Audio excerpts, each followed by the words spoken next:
Muses of Mythology is a spoiler-heavy podcast. That's an understatement. We're going to discuss not just the events of this book, but the Riordanverse as a whole, and really anything that we feel is relevant. You can find full spoiler warnings in the show notes. Century Beast. I couldn't figure out what I dropped. Got stuck on the bottom of the Yeah, that coaster is made of a material that just things stick to it, but it's got a gecko on it, so I love it. Fair enough.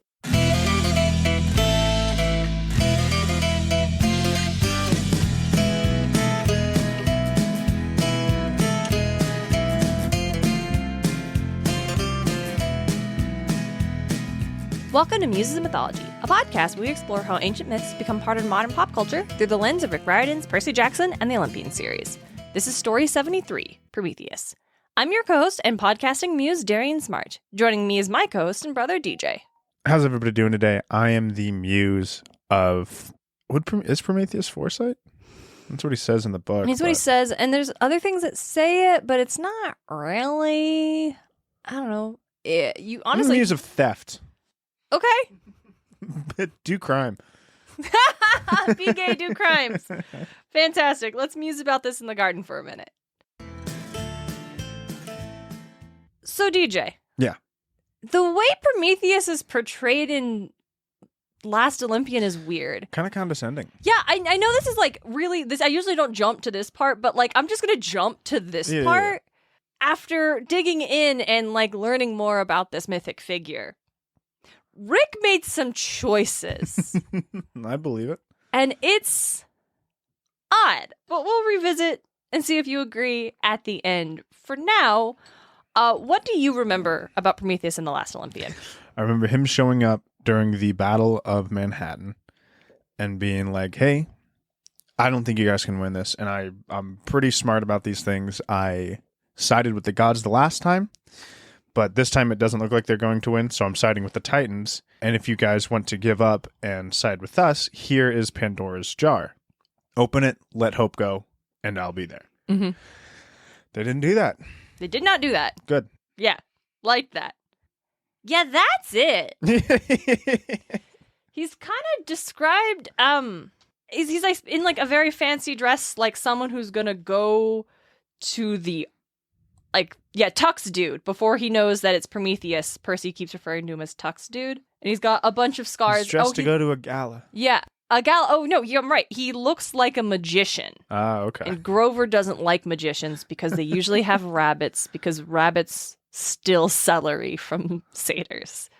Rabbits are dicks, apparently. I'm not surprised. But he shows up, and basically, he's like, you're not going to win. I'm the Titan of Foresight. I know these things. Let us know when you give up. You can surrender peacefully. Kronos only wants to destroy Olympus. Like, you don't have to die. I have a soft spot for the mortals. Yeah, but Kronos doesn't. Yeah, right? Kronos does not care. He's there with an Empusa. He's there with Ethan Nakamura. And then with a blue giant. Mm-hmm. We get a little bit of lore drops. He's like, I'm the Titan of Foresight. Also the Titan of Crafty Counsel, Grover put in. Emphasis on crafty. They do accuse him of just supporting Kronos because Zeus chained him to a rock. And he admits he does want revenge, but Hercules freed me, so that's not impacting my decisions in this No, I doubt it. all. I think it is impacting your decisions, bud. Mm-hmm. So yeah, he gives us a couple lore drops. One thing he mentions is that, I've always been a helper of mankind. That's a load of Minotaur dung, Talia said. When mankind first sacrificed to the gods, you tricked them into giving you the best portion. You gave us fire to annoy the gods, not because you care about us. Prometheus shook his head. You don't understand. I help shape your nature. And he does a little wiggle clay man. I've been whispering in man's ear since the beginning of your existence. I represent your curiosity, your sense of exploration, your inventiveness. Help me save you, Percy. Do this, and I'll give mankind a new gift. A new revelation that will move you as far forward as fire did. You can't make that kind of advance under the gods. They would never allow it. The wheel happened under the gods, I'm just saying. Exactly. Like a lot, listen, Industrial Revolution. Yeah, there was a huge amount of like technological leaps that have happened under the gods. Yeah. Don't get me wrong, fire was big. Fire's big. The fire was huge. But so was like the advent of a computer. Yeah, like the computer. Now, you could argue that some of these things weren't great. The atom bomb. Yeah. But still, also, went to the moon. You know, it was also great. The atom bomb. No, but, you know. So we also learned Talia's last name for the first time because Prometheus calls her Talia Grace. And she's like, that's my mother's surname. I don't use it. As you wish, Prometheus said casually, but I could tell he'd gotten under her skin. I'd never heard Talia's last name before. Somehow it made her seem normal, less mysterious and powerful. I'll admit, never clocked that we didn't know Talia's last name. Yeah, it just didn't pick up $3. on it. Yeah. For a majority of $3. Yeah, because they talk about her in the first book, and they only call her Talia. Mm-hmm. So I would also wonder if Annabeth knew her last name, or if she only ever introduced herself as Talia. No wonder. So probably started using Grace after Jason, though. yeah, once she had Jason back, I think people call her Talia Grace more. And she was a little more comfortable with because it. that's a connection to her brother. Yeah. Oh my god. Jason? Oh, he being Prometheus, shows the rest of the May Castellan vision. Because we cut off right before they go into the house. Yeah. From Hestia's version. It's like, oh yeah, we show the rest of it. And the rest of it just still doesn't make their case either. Like the Prometheus' side case. Yeah. I still like, that shit is showing that like Hermes is there to help May. Yeah, like he's like helping he's doing May, the best that he can, but it seemed that like trying to get Luke somewhere safe. Yeah. Like there's clearly Luke is justifiably mad. He's like, you left me with her when I was like all my whole life, and she has these visions and they're really scary when you're 3 years old and all alone. It's like, yeah, no, Luke, you have every reason to be upset about this. Yeah. This was there's no But it's rough when your fate gets set in stone the moment it's seen. Yeah, like that's brutal. But again, I will argue it didn't have to be set in stone. If May was sent to a luxury mental health facility and Luke was raised in Camp Half-Blood and got to visit his mom. Like, I mean, yeah, but it's also like she was not someone who was in a space. It's not how fate works. No, it's not how fate works. Because it's not how fate works. Exactly, because the fate was sealed because Zeus would not allow this to be taken care of appropriately. Because it's, no meddling, no meddling. It's like, yeah, I cannot believe that. Listen, I'm usually a Chiron defender. I cannot believe he let May Castellan take her baby back home. Like, I cannot believe he let that happen. Like I don't know. You can't have that child. Yeah, I don't know why. You no longer can take care of yourself. You're stuck in an hour loop. Yeah, like, no, I don't know how Chiron didn't, like, no, he would have to stay here. It's the safest place for demigods. And obviously, like, May Castellan is tragically not able to take care of a child. Yeah. And I guess, like, she did. Like, Luke didn't die of technically. neglect, but, like, yeah, that was mess. There wasn't more help for her. But yeah, DJ, I agree with you. Like, it doesn't show that, like, wow, the gods are so terrible. Like, Hermes is there trying to help, and he's Hermes has shown up constantly to help May Castellan. Like, since Luke left, he's like, I can't just leave this lady alone. Yeah. Again, it is rough for Luke, and I do feel bad for him, but it's also the gods care, at the very least, all but Zeus. You know? And arguably Hera, but yeah. So he's clearly just trying to make Prometheus trying to make Percy angry. Yeah, and he's like, yeah, he's succeeding. And as much as I hated what Prometheus had showed me, I hated Kronos a lot more. Yeah, and it's like, yeah, taking this kid and manipulating him. Yeah, well, actually, what you see is like a very vulnerable, broken child that Kronos took advantage of. Like you're showing Percy the whole thing of like what Kronos did to this kid. Like, yeah. The gods failed, and someone came in and didn't help Luke, just took advantage of that. Yeah. Monstrous on all sides. That's not going to work. And it Kronos doesn't work. is not a good person. No, Kronos is not a good person. Are we supposed to? Here's what's interesting about the Riordan books. In all of these, the series we've gotten so far, we don't have a villain where we, the reader, ever feel like, I don't know, man, like maybe they have. No, they don't. No, they don't. It's always I'm like, all no. for irredeemable ass villains. Yeah, and I am too. It's just interesting that, like, I think the one could have been Gaia with Mother Earth. Arguably, yeah. But that was not wildly dropped the ball on that particular potential. She was just, I'm sick of humans, like, as a whole.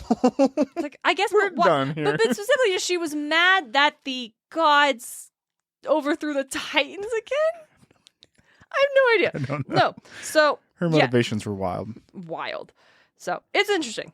I really just need to see these other pantheons come in and be like, hey, I understand that you're going through it, but I need you to not, because we are also in charge of like a large portion of these people here. Yeah, like the Norse gods coming down, I was like, no, Gaia, stop this shit, okay? Yeah, no, we have a Ragnarok plan. Yeah, we got a Ragnarok, and it's not you. It's like, there's a bunch of other shit. Are you a giant world-eating snake? No, you're not. It's a bunch of shit. Are you a wolf? No. No, we're not doing this. We're not doing Yeah, basically. So after the demigods succeed, after Kronos is defeated, we do get a rumor that we don't see Prometheus again, but we hear that he skipped town but did send a congratulatory note to Zeus. Hey. He's like, I always knew you would succeed. Like just like a folded up note to Zeus just on his throne. Yeah, like, congratulations, I knew you would do it. Wonderful, I was working multiple angles and I was doing a bye. So that's Prometheus in Last Olympian. All right, so the first recorded account of Prometheus appeared in the 8th century BC. And DJ, do you want to guess where maybe it appeared in? Something we talk about a lot. Oh, man. The Homeric thing? No. Oh, okay. The other, but no, good guess, because it's of the two things we talk about a lot. It's either Homeric hymns or it's Hesiod's Theogony. Yeah. So, in this, Prometheus was the son of the Titan Iapetus by Clymene or Asia, one of the Oceanids. Uh-huh. In the Theogony, Hesiod presents what is called the trick at Masoni, which is a meal that set the precedent for sacrifice between mortals and immortals. So basically, the gods want to determine, like, okay, well, we want the humans to sacrifice to us. But the question is, which portion of their meals, of their meat, will they sacrifice to us? And Prometheus is like, well, that's simple. Zeus, you should choose. Here are your options.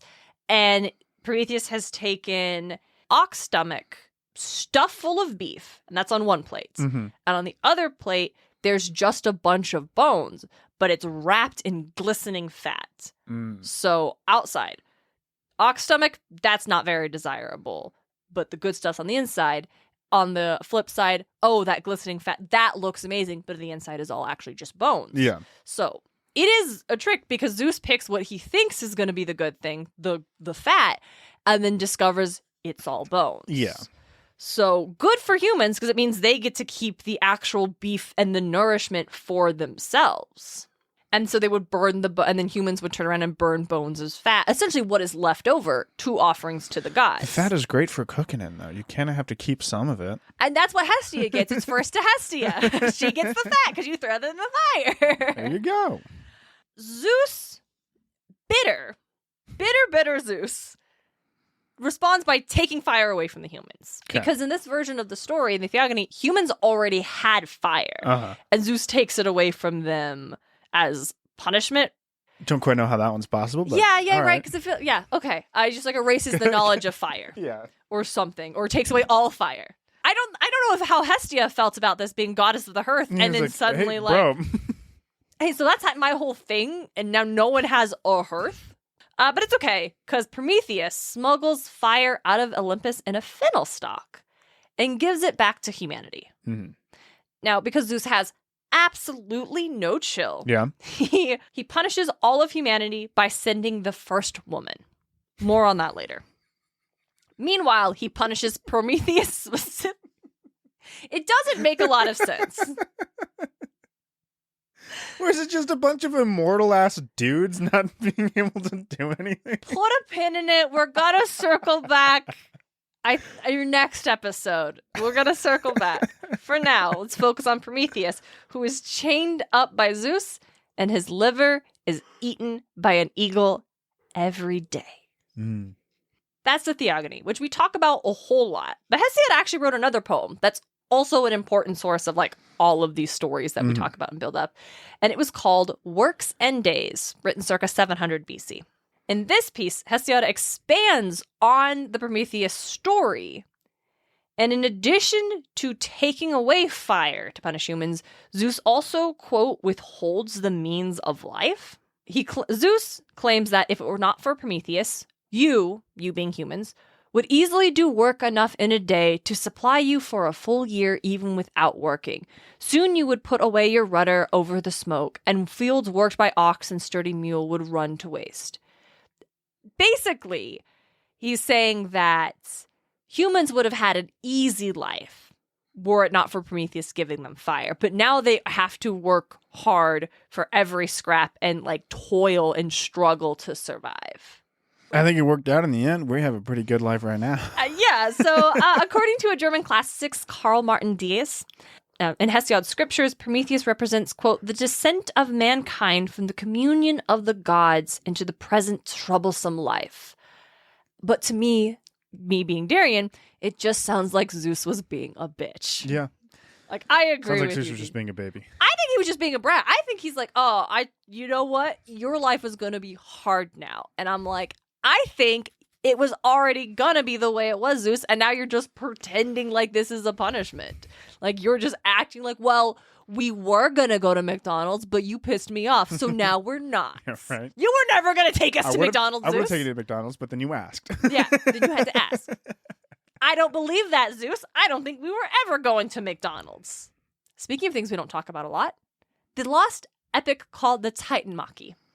So this is actually the source of that story where the Olympians overthrow the Titans. Like, this is where all that comes from. And we just have, like, scraps. Like, this is, we don't have it anymore. So it's also probably a major source for the Prometheus myth, because there's a lot of other texts from the antiquity that all cite certain elements that are not in the theogony. Mm-hmm. So what we can infer from that is they're obviously pulling from another well-known source material that audiences would be familiar with. So that's why we're guessing it must be this one we don't have anymore. Yeah. One of those texts that include things that are really different from Hesiod is an example of the tragedy Prometheus Bound, which is attributed to Asclepius, written about 470 BC. Am I talking too much? No. Okay. Sometimes I feel like I need to have more pauses so DJ can contribute. But also, I don't have much to contribute. What would you contribute? Yeah, I don't know much about the mythology of it. I have a few like modern day examples of Prometheus, but you know. We'll get to okay. Sometimes I'm like, my lecturing, it's not supposed to be that, but I guess with sometimes like this, when it's like, yeah, we don't really know a lot about it. So here's my research paper. So this play opens post-Olympian rebellion. Okay. In which Prometheus has sided against the Titans. After the gods took control, Zeus wanted to destroy all of humanity. And in defiance of this, Prometheus shows humans how to use fire and taught them like the arts and civilization, such as writing and medicine, mathematics, metallurgy, architecture, and agriculture. Like all of those. Zeus just looking down is like, dude, these Neanderthals are stupid as shit. Yeah. Why do we have them? Kind of, that's the idea, where Zeus is like, these creatures are worthless. I don't care for them. So Prometheus is like, no, wait, hold on. Look at their potential. They could be great. They can be great. And so it's like in this play, all of the things that we would identify as civilization from any, or not even civilization, culture. The thing that's like, we don't identify as like, oh, dolphins are very smart, but they don't have culture. Well, sometimes they get high on pufferfish. Yeah. That feels like a culture thing, but sometimes they teach each other how to do tail jumps. You know, it's But the things that like human societies everywhere have like art and communication and crafts, even though they look completely different, they all have that. And that is like what is said that like Prometheus, what you would say sets humanity apart from the beast. Humans hitting on a rock and be like, this shit smacks. Let's do this more. All the time with different things, actually. And so for his acts, Zeus changed Prometheus to a mountain. There's no eagle yet. There's just the mountain. And unlike in Hesiod, where Zeus is seen to be like, well, Prometheus was disobedient and tricky, and therefore he must be punished because that is what you do, in this play, Zeus is seen as like an unjust tyrant, and Prometheus is wholly sympathetic. Mm-hmm. He also claims that he has knowledge that gives him power over Zeus and will lead to Zeus's downfall, but he refuses to tell anybody what it is. Simultaneously, he claims that one day he will be freed by fate, not by Zeus. But again, refuses to elaborate. Throughout the course of the play, we also encounter Io, who's a lover of Zeus who has been transformed into a heifer, is being tormented by Hera. Mm-hmm. And Prometheus does tell, like, he is besieged by I think the Oceanids are the ones who are with him.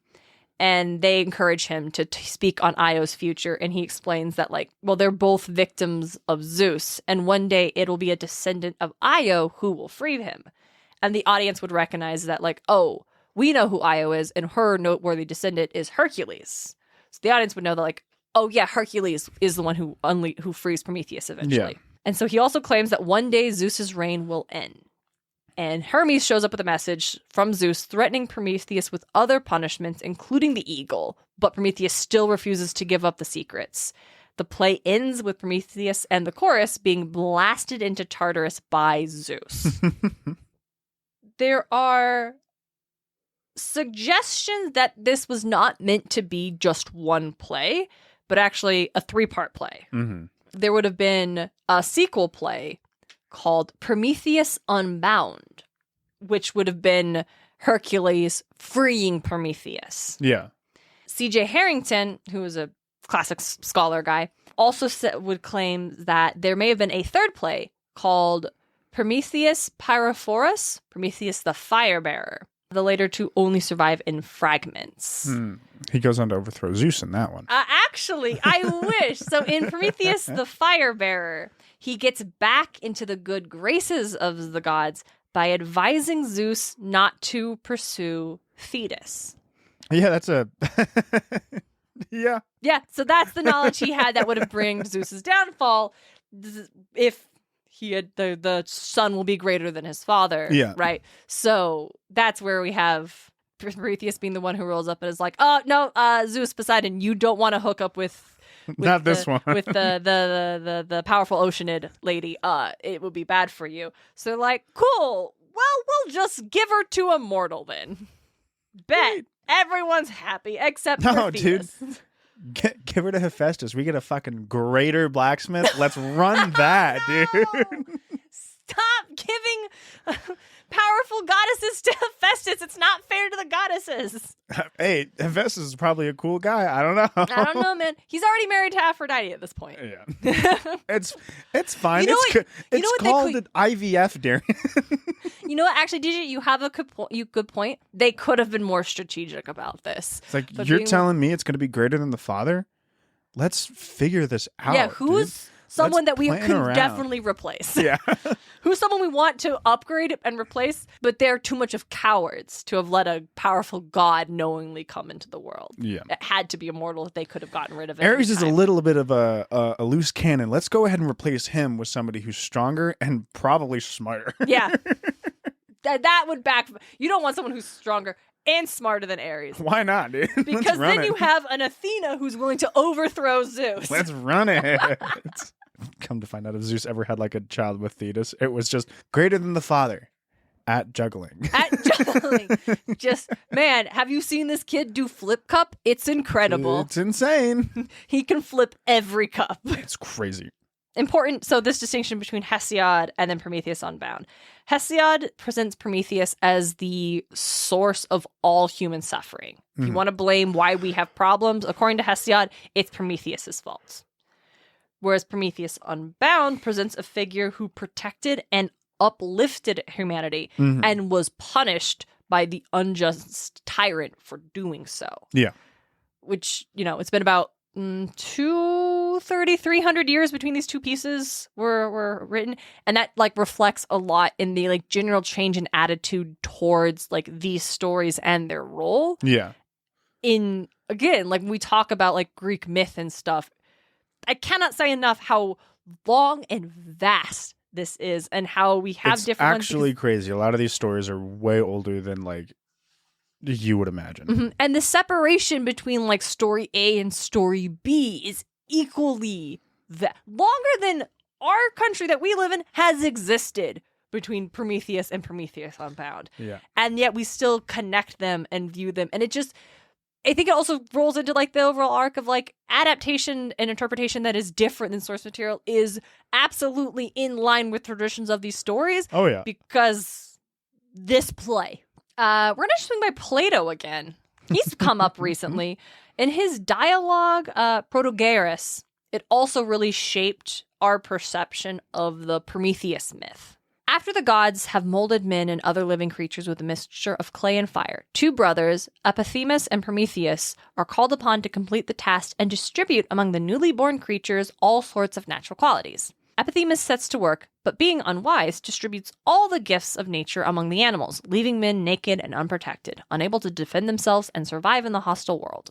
Prometheus then steals the fire of creative power from the workshops of Athena and Hephaestus and gives it to mankind.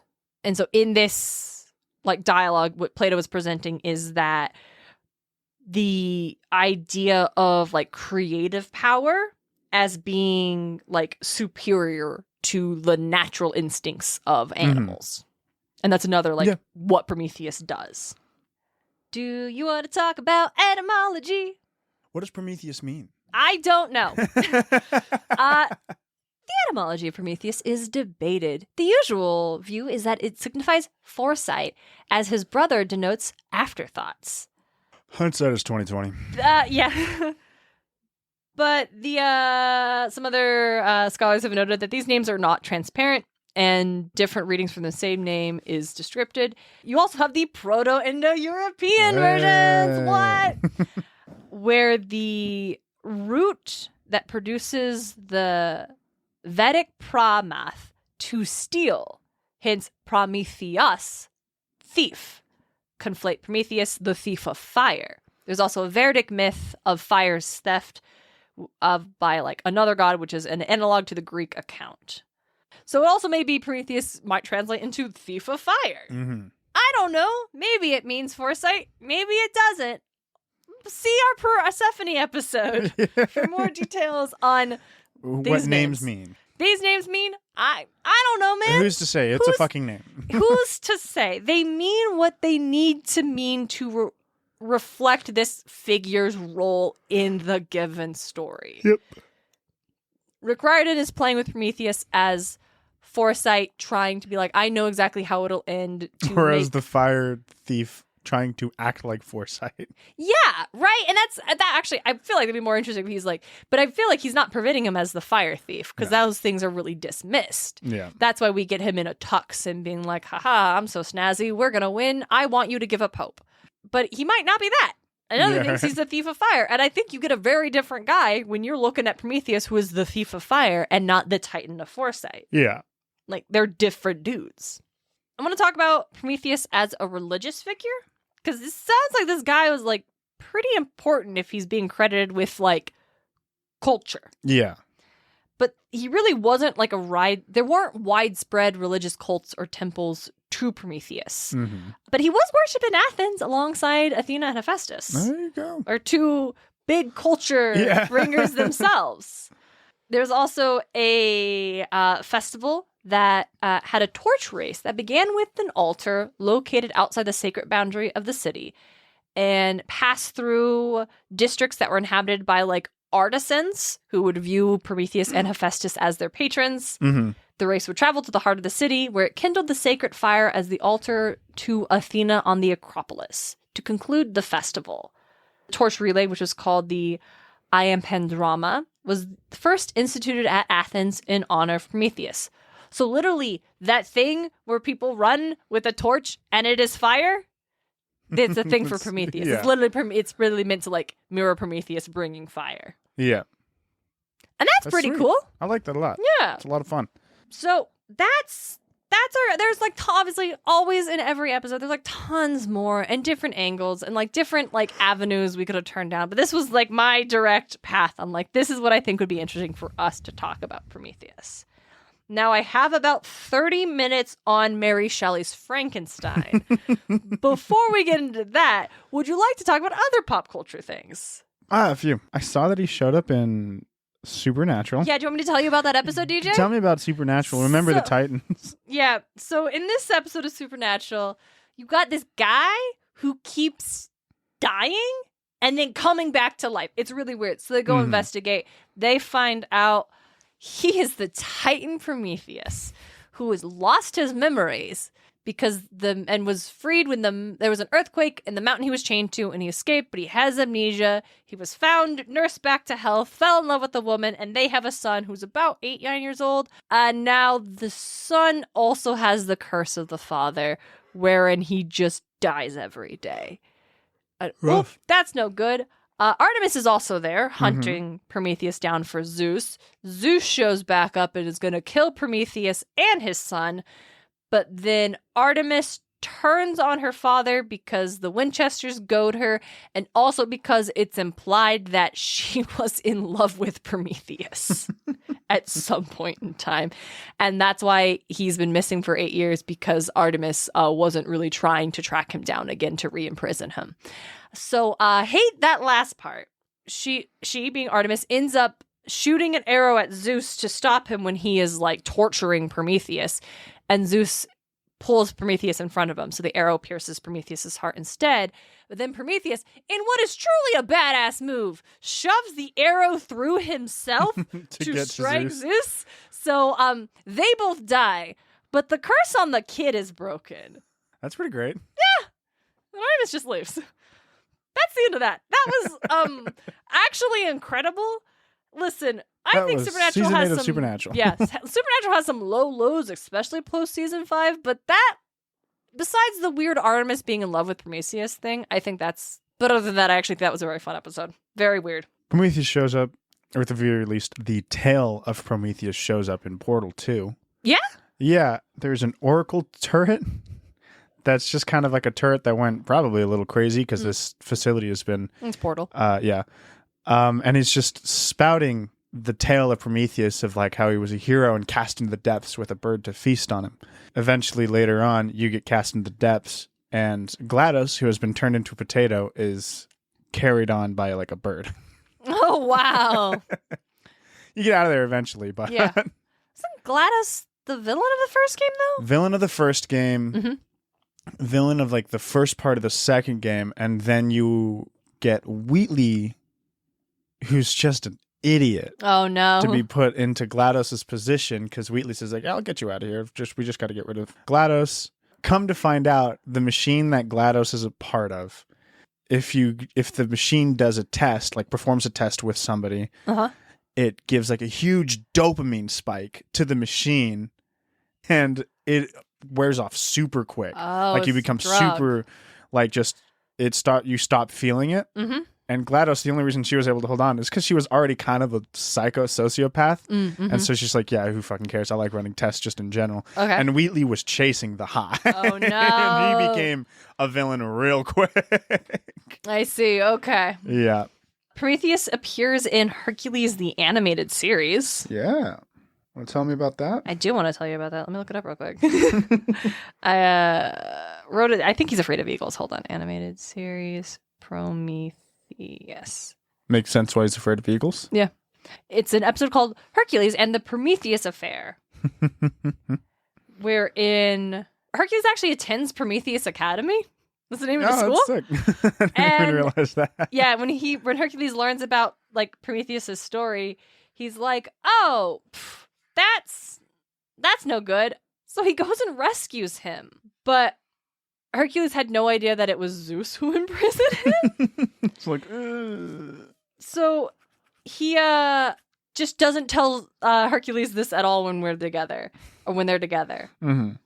Zeus is trying to claim that, like, when they find out, he's like, oh, mortals weren't ready to handle fire. It would have been a disaster. Look at what they've already done. Yeah, but, Hercules is like, hey, humanity didn't destroy themselves. And Prometheus reminded him that he taught them how to stop, drop, and roll.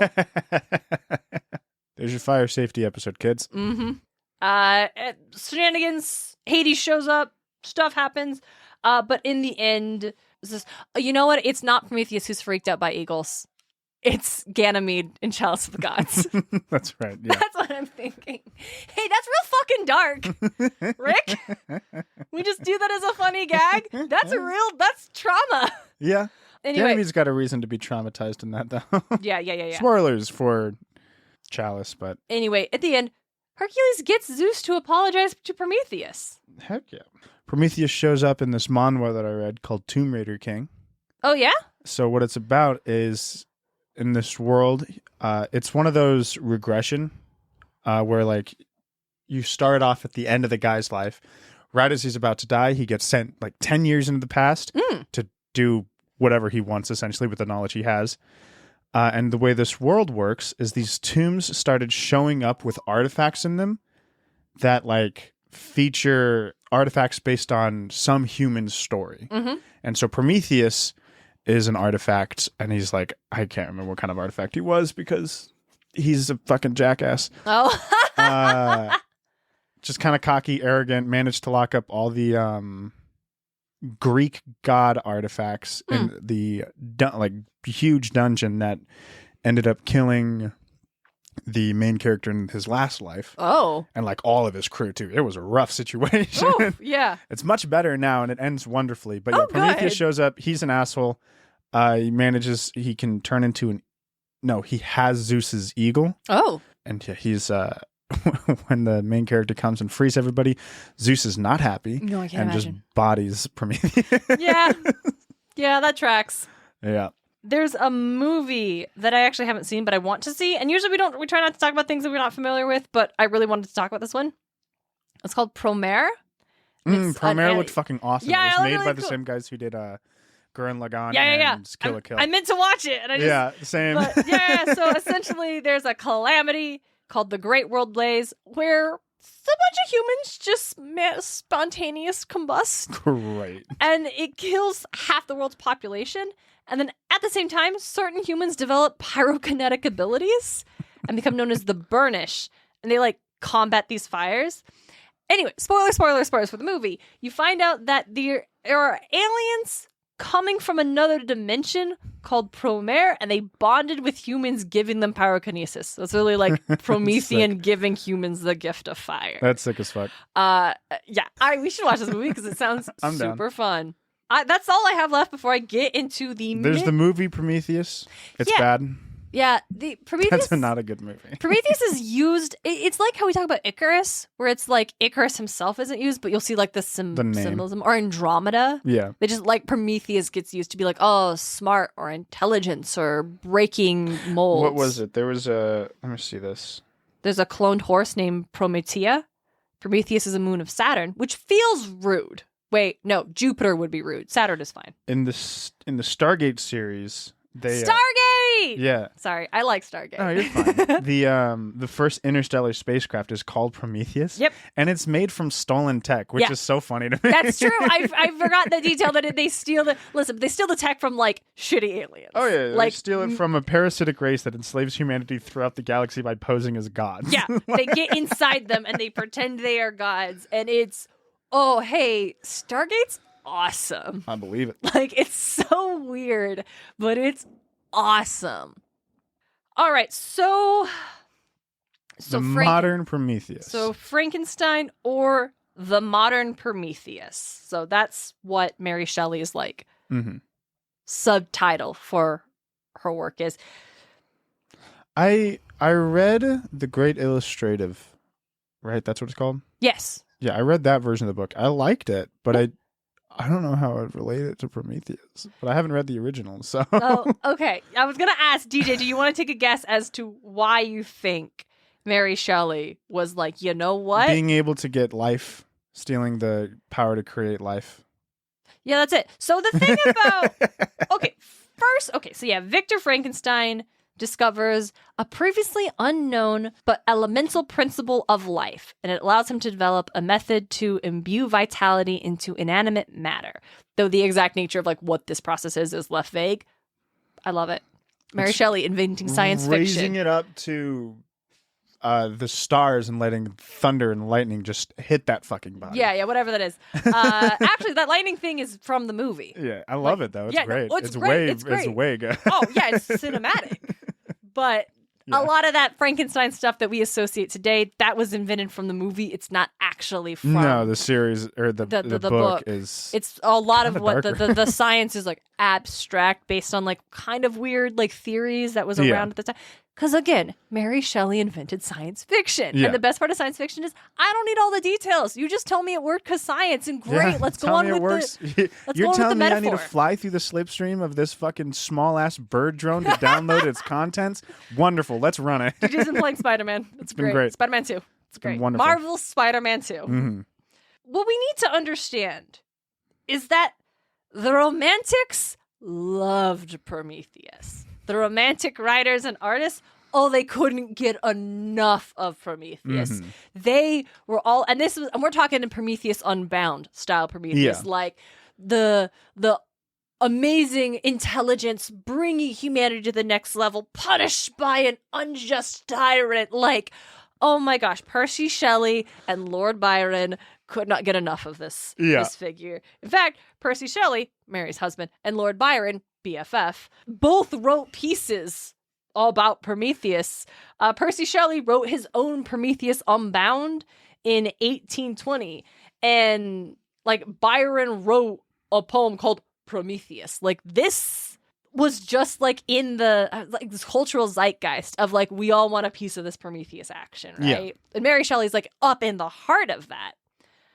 The term modern Prometheus was derived from Immanuel Kant, who described Benjamin Franklin as Prometheus of modern times in reference to his experiments with electricity. Right on. Mm-hmm. Kind of a balancing act, whether is Victor supposed to be the Prometheus or is the creature also kind of like displaying Promethean tendencies in that he is wicked smart. Yeah, gifted with culture and stuff, but then rejected by his creator. Yeah. And then sets out on a vengeance quest. And even after killing Victor, still does not necessarily feel satisfied. Mm-hmm. And so that also, the Victor allegory of Prometheus is what you said, DJ. Like he straight up steals a power from the gods, creating life. Yeah. Does that. And then everything goes wrong. Like Prometheus has his liver torn out. The creature like kills all of Victor's loved ones and then chases him through the Arctic.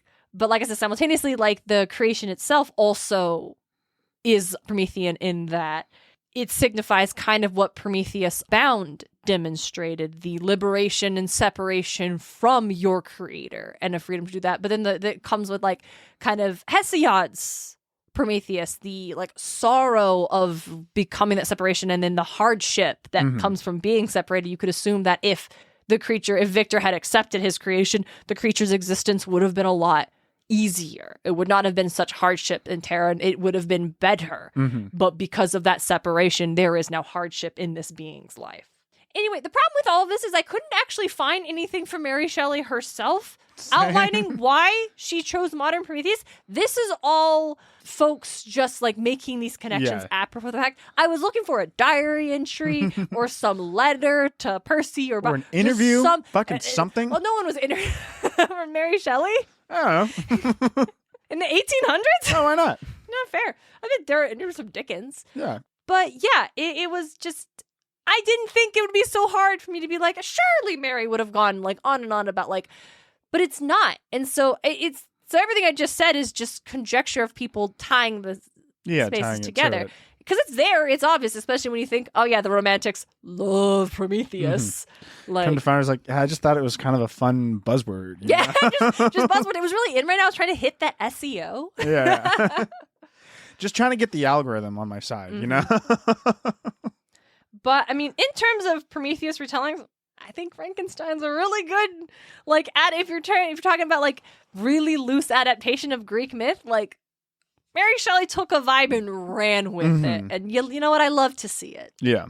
There's also a statue of Prometheus in Rockefeller Center. I think I saw it on the Wikipedia of statues of Prometheus. It's cool. Yeah. I've seen it in real life, yeah.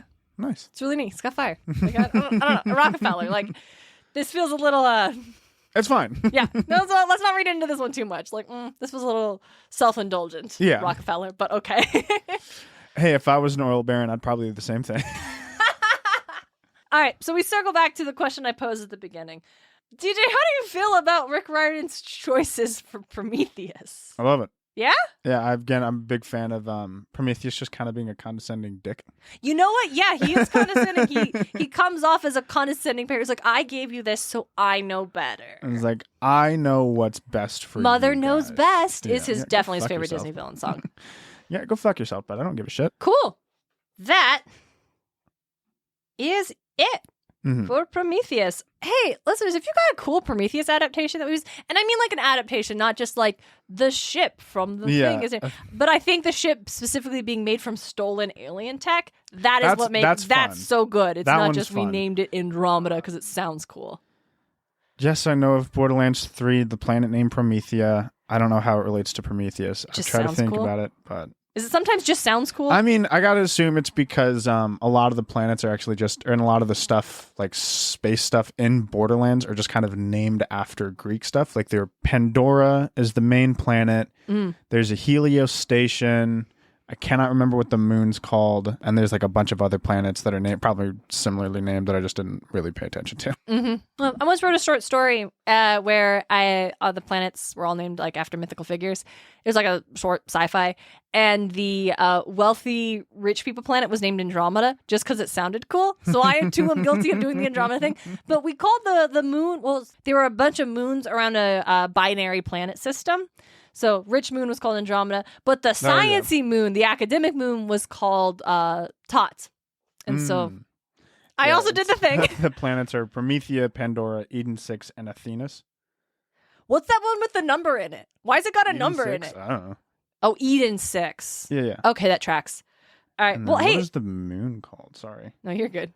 Elpis, whatever that. Hey, Yes. so that actually lines up because next week we'll be talking about Pandora and Elpis. Oh, hey, look The at spirit of that. hope. Oh. So hey. There's no hope on Pandora.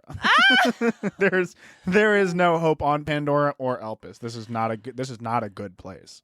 Well, I think we'll definitely talk about that next week, as well as talking about the whole first woman thing we mentioned. Wonderful. But until next time, don't be like Zeus. Don't be like Zeus. Muses of Mythology is created and hosted by Darren and DJ Smart. It's edited by Darren Smart. The show is produced by Darren and DJ Smart, as well as Tim O'Connor, The Crystal Conman, Nicholas Miller.